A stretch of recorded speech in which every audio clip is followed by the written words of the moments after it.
ज्ञानं तिमिरादस्य ज्ञानञ्जनशलाकया चक्षुरुन्मीलितं येन तस्मै श्रीगुरुवे नमः। ओम नमो नमः सर्वेभ्यो सर्वभागिभ्यो नमः। मम नाम दृष्टि गौतम र मम नाम दृष्टि गौतम। आज हामी महाशिवरात्रिको बारेमा सानो चर्चा गर्न जानेछौँ।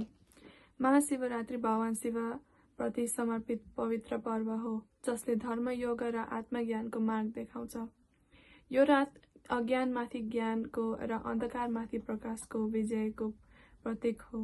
उपवास, ध्यान र साधनाबाट हामी आफ्नो मन, वचन र कर्म शुद्ध बनाउने प्रयास गर्छौं। भगवान शिवले हामीलाई संगम, सत्य र आत्मा अनुशासनको शिक्षा दिनुहुन्छ, जसले जीवनलाई सन्तुलित र सकारात्मक बनाउँछ। महाशिवरात्रिको अर्थ शिवको महारात हो, जुन आध्यात्मिक जागरणको विशेष समय हो। धार्मिक मान्यता अनुसार यो रात प्रकृतिको ऊर्जाभित्रतिर केन्द्रित हुन्छ, जसले ध्यान र योगलाई अधिक प्रभावशाली बनाउँछ।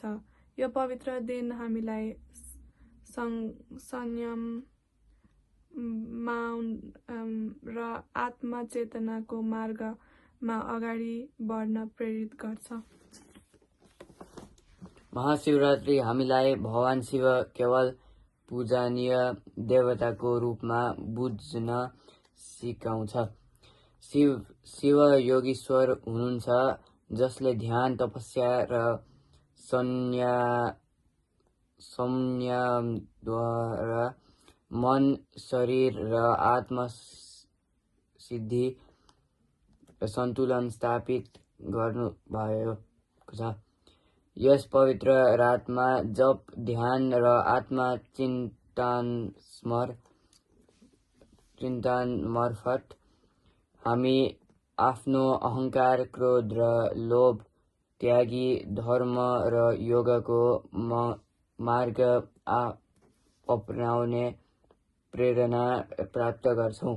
हर हर सम्पूर्णलाई महाशिवरात्रिको बारेमा शुभकामना। ओम नमो नमः।